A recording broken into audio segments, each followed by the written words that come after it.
네, 오늘 고난주 말씀, 일일 말씀에 요한복음 11장 11절부터 22절까지의 말씀을 가지고, 부활에 대해서 우리가 좀 살펴보는 시간을 갖기를 원합니다. 먼저 있잖아요. 오늘 말씀에서 보면, 죽는다는 것은 뭘까요? 라고 우리가 생각을 하게 됩니다. 죽는다는 게 뭘까요, 여러분? 여러분이 생각하는 죽음. 호흡이 끊는 것. 이 세상 많은 사람들이 내세를 믿던 현세적이던 공통된 죽음에 대한 건 엔드. 끝난다라고 생각하는 끝. 이 세상이 뭐가 되는 거예요? 끝. 이 세상이 끝이라는 것은 결국 나의 존재도 이 세상에 살았던 존재는 뭐가 되는 거예요? 끝난다는 걸 의미하겠죠. 그런데 이 죽음에 대해서 예수님은 뭐라고 하냐면 나사로가 뭐한다? 잠자는 거다라고 얘기하는 거예요. 이것을 오해하죠, 제자들은. 그래서 예수님께서 다시금 나사로가 죽었다 이렇게 얘기해요. 오늘 이것을 조금 더 좀 심도 있게 깨닫는 시간을 갖기를 원하면, 예수님은 죽음을 왜 잠자는 거라고 했을까요? 우리가 이제 살펴봐야 돼요. 잠자는 게 뭘까요, 여러분? 잠잔다는 의미는? 끝이 맞아요. 잠잔다는 것은 끝이 아니라는 거예요. 제가 설교하려는 세 번째 항목이 있어요. 그럼 이제 첫 번째부터 간다면, 죽는다는 것을 잠자는 거로 예수님이 표현한다면, 죽음이라는 것은 의식이 스탑하는 거다. 의식, 생명, 생각이 뭐 하는 거예요? 스탑하는 거예요. 그럼 생각이나 사고나 똑같은 말인데, 의식이 스탑한다는 건 뭐냐면 존재가 사라진다는 거예요. 데카르트가 나는 생각한다. 고로 존재한다. 그러면 생각하지 않는다는 것은 있어도 뭐 한다는 거예요? 존재하지 않는다는 거예요. 있는데도 그걸 존재로 여겨짐을 당하지 않는 것. 그것이 뭐가 되냐면 죽음이라는 거예요. 죽음은 엔드 돼가지고 끝 돼가지고 소멸돼가지고 뭐가 아예 끝나는 게 아니라 있지만 있음에도 불구하고 존재에 대한 가치나 존재를 인정받지 못하는 게 뭐가 된다? 죽음이다 라는 걸 이제 첫 번째로 여러분에게 전하고 싶어요. 두 번째는요, 잠잔다는 것은, 그죠? 내가 살아가고 있는 사고나 의식이나 생각이 스탑됨으로 존재는 무시당하지만 그 죽음에는 뭐가 있다는 거예요? 세계가 있다는 거예요. 죽음의 세계. 다시 말해 우리가 이걸 꿈에 비유한다면, 꿈을 꾸면 몸은 뭐하고 있는 거예요? 몸은 생각이나 사고나 의식의 세계가 스탑이 되죠. 근데 의식의 세계가 스탑이 되는데 그 안에 무슨 세계가 나타나게 돼요? 꿈의 세계가 나타나게 되는 거예요. 의식의 세계는 스탑이 되는데 무의식의 세계라는 꿈의 세계가 나타나는데요. 이 세계의 특징이 뭐냐 봤더니 어때요? 꿈꾸면 말도 안 되는 꿈을 꾸잖아요. 제가 꿈꾸는 것 중에 말도 안 되는 꿈은 돼지가 나왔어요. 저도 돼지를 이렇게 만졌는데 돼지가 다른 거로 변한다든지 아니면 날아다니는 꿈을 꿔가지고 백두산에 가가지고 백두산의 그 경치를 제가 본다든지, 뭐 제가 꿈꿔 중에서 김대중 대통령 비서관이 돼가지고 제가 일본에 가가지고 일본어를 유창하게 했었던 꿈도 있고. 이게 말이 됩니까? 말이 안 되죠. 그래서 꿈의 세계를 세 가지의 특징으로 본다면 여러분, 집중, 무질서, 혼돈, 어둠이라는 거예요. 어둠. 내가 의식적으로 내가 주관하지 못하는 그런 세계. 그리고 혼돈. 어지럽게 막 나열되어 있는 것. 그리고 거기엔 법칙이나 질서가 없다라는 거예요. 그럼 이건 뭡니까? 우리가 생각할 때 어디서 많이 들어본 거 아닙니까? 하나님의 천지창조 이전이 되겠죠. 하나님이 창조하기 전에 있었던 흑암과 혼돈, 무질서 같은 그런 것이 뭐가 되냐면 무슨 세계다? 꿈의 세계다. 다시 말해서 의식과 생각이 스탑, 정지된 세계라는 것을 여러분 알기 바랍니다. 그런데요, 중요한 건 뭐냐면 이러한 무질서, 혼돈, 이런 흑암, 이런 어두움의 그 세계가 꿈의 세계인데 그 꿈의 세계에 영향을 받을까요? 안 받을까요? 받는다는 거예요. 이걸 제가 여러분에게 드리고 싶은 거예요. 이 꿈의 세계라는 것은 결국은 의식이 이렇게 스탑된 무의식의 세계로 내가 의식하는 세계가 아닌 곳이 열리는데 그 세계가 갇혀있는 세계는 아니라는 거예요. 그럼에도 불구하고 그 꿈의 세계에 영향을 받아요. 또 하나는 영향을 또 준다고 해요. 프로이드는 나의 경험이 꿈의 세계를. 하지만 제가 전할 수 있는 건 꿈의 세계에 안 좋은 영향을 받으면 뭐 예를 들어서 막 누가 나를 막 죽이려는 꿈을 꾼다든지 그러면 내가 사실은 현실에 있는 의식의 세계에 압박감에 의해서 그런 꿈을 꾼다고 하겠죠. 심리학자들은. 그런데 그게 오히려 배가가 돼가지고 나의 현실적인 삶에 더 영향을 미쳐서 더 궁지로 몰아내고 더 불안과 감각의 세계로 넣어준다는, 다시 말해 영향을 주고받는다는 게 바로 이 꿈의 세계라는 거예요. 그러면 세 번째로 이 꿈의 우리가 이제 죽음이라는 것, 이걸 다시 한번 정리를 한다면 죽음은 뭐냐면 저는 몸을 잃는다는 거예요. 뭐만 잃는 거냐면 몸만 잃어버리는 거예요. 그러니까 몸을 잃어버렸을 때에 나타나는 게 뭐가 된다? 죽음의 세계다. 우리가 그 몸을 잃어버리는 세계를 우리가 살아가면서도 우리는 늘 경험을 해요. 어떻게? 꿈을 꿀 때. 꿈을 꾸는 잠자는 시간을 우리가 살펴보면 그 잠잘 때는 우리가 몸을 우리 마음대로 씁니까? 못 씁니까? 못 쓰잖아요. 몸을 잃었을 때에 몸이 작동되지 않았을 때의 세계를 우리는 잠자면서 우리는 깨닫는다는 거예요. 알 수 있다는 거예요. 그렇다면 죽음의 세계는 이런 거로 유추해 볼 수 있다는 거예요. 죽음의 세계는 우리가 우리의 몸을 잃은 거예요. 그럼 우리의 몸을 잃었는데 우리의 존재는 뭐가 되는 거예요? 무시당하고 살아가는 거고, 그 무시당하고 살지만 영향력을 받는 혼돈과 무질서와 그 다음에 어둠의 영향을 뭐한다? 받는 그런 것, 그게 바로 뭐가 된다? 죽음의 세계라는 것을 저는 여러분에게 드리고 싶어요. 그래서요, 뭐 해야 되냐면 예수님이 나사로를 뭐하러 간 거예요? 깨우러 간 거예요. 맞아요. 깨우러 간 거예요. 그런 세계로부터, 몸을 잃어버린 세계로부터 나사로를 깨우러 감으로 나사로에게 뭘 준 거예요? 몸을 준다는 거예요. 예수님이 이 땅에 오신 이유는 여기에 있다는 거예요.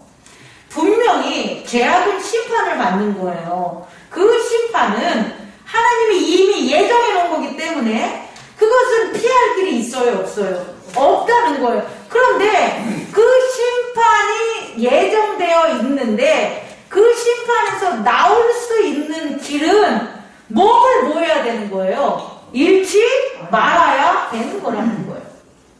우리가 몸을 잃어버리면 심판을 당한 그때가 임했을 때 우리는 구원받을 수가 없다는 거예요. 그래서 예수님이 그거에 대한 샘플로 죽음으로부터 뭐 한 거예요? 그 몸을 잃은 나사로를 깨움으로 그에게 몸을 찾게 한 거죠. 그리고 그는 깨어난 거죠. 깨어나서 다시금 일어난 거죠. 죽음에서 나온 거죠. 이건 진짜 죽음에서 살린 거예요. 우리가 살아있는 그 몸에 대한 죽음에서 살리는 그와 같은 일을 예수님께서 하셨다는 거예요. 자, 여러분. 그래서 세 번째로 제가 여러분에게 드리고 싶은 것은 예수님이 깨우는 것은 뭐로부터 깨우냐? 죄와 악으로부터 깨우는 거다. 그럼 구분을 합시다. 죽은 자들은 뭐로부터 깨우는 거예요? 죽음으로부터 깨우는 것. 그래서 예수님 이전에, 예수님이 오시기 전에 죽은 자들, 그 죽은 자들은 뭐가 됩니까? 22절에 보니까 24절에 마르다가 이르되 마지막 날 부르실 때에 다시 살아날 줄을 내가 아나이다. 그랬더니 예수께서 이르시되 나는 부활이요 생명이니 나를 믿는 자는 죽어도 살겠고 무릇 살아서 나를 믿는 자는 영원히 죽지 아니하리라. 이것을 내가 믿느냐? 이렇게 물어보는 거죠. 내가 부활이요. 이건 I am resurrection and I am the life 이렇게 얘기하는 거거든요. 이건 조금 이따 설교해 드릴 거고, 부활이라는 건 뭐냐면 예수님이 오시기 전에 뭐 한 거예요? 그리스도의 몸과 하나님의 심판을 믿고 구원을 구했던 사람들, 그 사람들이 예수님이 오시기 전에 뭐 한 거예요? 죽은 거예요. 그래서 그들은 뭐를 잃은 거예요? 몸을 잃은 거죠. 죽었다는 거예요. 몸을 잃었다는 거예요. 그들에게 예수님께서 그들을 깨움으로 뭘 주셨다는 거예요? 몸을 주셨다는, 그게 부활이라고요. 부활은 예수님의 몸을 줌으로 몸을 잃었던 사람들이 새로운 몸을 얻을 수 있는 게 바로 뭐가 된다? 부활이라는 걸 깨닫는 저와 여러분 되기를 원합니다. 또 하나는요, 살아서 나를 뭐한 자는? 믿는 자. 살아서 나를 믿는 자는 영원히 죽지 아니하리라. 이 말씀은 뭐냐면 우리 같은 사람들이에요. 다시 말해 예수님이 오셨을 때 당시 살았던 사람들, 그 복음을 전해진 그 이후의 사람들은 우리에게 뭘 주신다는 거예요? 몸을 주신다는 거예요. 그리스도의 몸을 줌으로, 속사람의 그리스도의 몸을 줌으로 뭐로부터 잠자지 않게 만드는 거냐? 죄와 악으로부터 잠자지 않게 만드는 거란 말이에요. 결국 예수 그리스도의 몸이 없으면 우리는 살아도 죄와 악으로부터 뭐 하는 거예요? 우리의 몸을 잃게 되는 거예요. 그래서 결국 살아서도 산 것 같이 살지 않고 뭐 하지 않는 거예요? 죽는 거예요. 죽은 것 같이 사는 거예요. 뭐에 대하여? 살아계신 하나님과 함께하지 못하는 거예요. 살아계신 하나님과 함께하지 못하니까 그건 뭐가 되는 거예요? 죽은 거게 되는 거죠. 근데 예수님께서 오셔서 그의 제자들과 우리에게 뭘 나눠주셨냐면 이는 내 몸이다 하고 주신단 말이에요. 그것은 언약인데요. 그 몸을 주신 거예요. 그 언약이라는 건 뭐냐면 내 몸을 준 언약이라는 거예요. 언약이 다른 언약이 아니라 내가 너한테 뭐 줄게? 몸 줄게. 그거예요. 누구의 몸? 내 몸. 내 몸을 너한테 줄 거라는 거예요. 그 언약을 믿는 자는 뭘 받는 거예요? 예수님의 몸을 받은 거예요. 그럼 그 예수님의 몸인 속사람이 우리가 살아서도 받은 거란 말이에요. 그래서 속사람의 몸이 있는 자는 살아서도 성령이 역사할 수 있는 몸이 있으니까 성령의 역사들을 쫓아 살 수가 있다는 거예요. 그래서 죄악으로부터 깨어나게 되는 거예요. 죄악으로부터 깨어난 저와 여러분이라는 것을 믿기를 바랍니다. 아멘. 네 번째는요, 이거를 마르다죠. 마르다는 어떻게 얘기했냐면 마지막 날 부활 때에는 다시 살아나는 줄 내가 아나이다 라고 해서 뭐냐면 그 살아나는 것의 초점을 예수 그리스도에게 주지 않고 뭐로 하냐면 last day라는 거. 마지막 last day에 영어로 보면 in the resurrection, 부활 안에서 이런 거예요. 다시 말해 부활이라는 거와 예수님하고 이렇게 분리시킨 거예요. 근데 이 말씀을 들은 예수님이 뭐라고 얘기했냐면 I am the resurrection 이렇게 한 거예요. I am the resurrection and I am the life. 내가 부활이요, 내가 생명이요. 그 이 소리는 뭐냐면요, 라스트 타임에 관계없다는 거예요. 그것이 어떤 이에게는 라스트 타임이 될 수 있지만 어떤 이에게는 예수 그리스도가 부활이요 생명이니 예수 그리스도 안에 있으면 뭐가 일어나는 거예요? 부활이 일어나고 예수 그리스도 안에 있으면 어떻게 되는 거예요? 생명이 일어난다는 걸 깨닫는 저와 여러분 되기를 원합니다. 우리가 어느 때 우리의 나이 어떻게 이루어지는 어떤 성취의 시간 이게 아니라는 거예요. 우리가 죽음의 때 이것도 아니라는 거예요. 뭐냐면 깨어있는다는 것, 그리스도의 몸을 가진다는 것은 예수 안에만 있으면 된다는 거예요. 왜? 그가 부활이고 생명이니까. 예수 안에만 있으면 바로 우리는 부활이요 생명의 몸을, 부활할 몸과 생명인 몸을 가진 걸 깨닫는 저와 여러분 되기를 원합니다. 엄밀히 얘기하면 부활할 몸이 아니라 이미 생명의 몸이기 때문에 저 죽음으로 다시 이렇게 슬리핑 되지 않는다는 거예요. 곧바로 그리스도 안에 그리스도의 생명으로 거할 수 있는 속사람이, 성령이 우리에게 있음을 깨닫는 저와 여러분 되기를 원합니다. 그래서 마지막으로 가장 중요한 건 뭐냐면요, 이 비밀을 안다면, 이 비밀을 믿는다면 그럼 뭘 해야 되냐는 거예요, 여러분. 몸의 용도의 변화가 반드시 있어야 되는 거예요. 몸의 용도의 변화. 그 몸의 용도의 변화는 죽을 몸을 자꾸 여러분 바라보지 말라고요.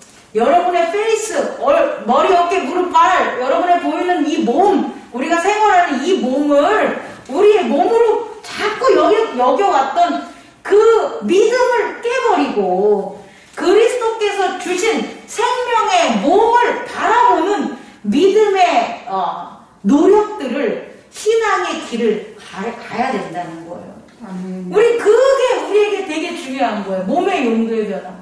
우리가 자꾸 내 몸을 내 피지컬로 보니까 하나님 앞에 나가는 것도 겉사람으로 나가고, 하나님께 충성하는 것도 겉사람으로 하려고 그러고, 하나님을 갖다 만나는 성령의 역사도 겉사람을 만나려고 그러니 아무것도 안 되는 거예요. 겉사람이 어떻게 하나님께 충성할 수 있겠습니까? 그게 아니라 여러분 안에 그리스도의 몸, 예수님께서 주신 그 몸이 있다라는 거예요. 그리고 성령이 역사하니 그 몸을 자꾸 용도를 찾아서 그 몸이 나야라는 것들에 대한 믿음을 갖는 저와 여러분들 되기 원합니다.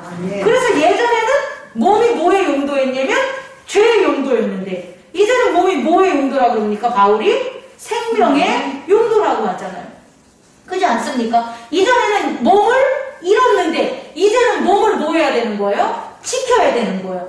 그래서 완전 정반대가 되는 거예요. 우리의 몸이. 옛날에는 죄 짓는 몸, 그래가지고 끔찍한 몸, 예수 그리스도로부터 우리를 이렇게 분리시켰던 그런 몸, 그런 우리의 행동들, 행위들. 근데 그게 아니라 오히려 지금은 예수 그리스도의 구원의 몸을, 표적을, 언약을 지키고 나타내는 바로 그 몸, 그 몸으로 바로 우리들은 용도가 변화된다는 거예요.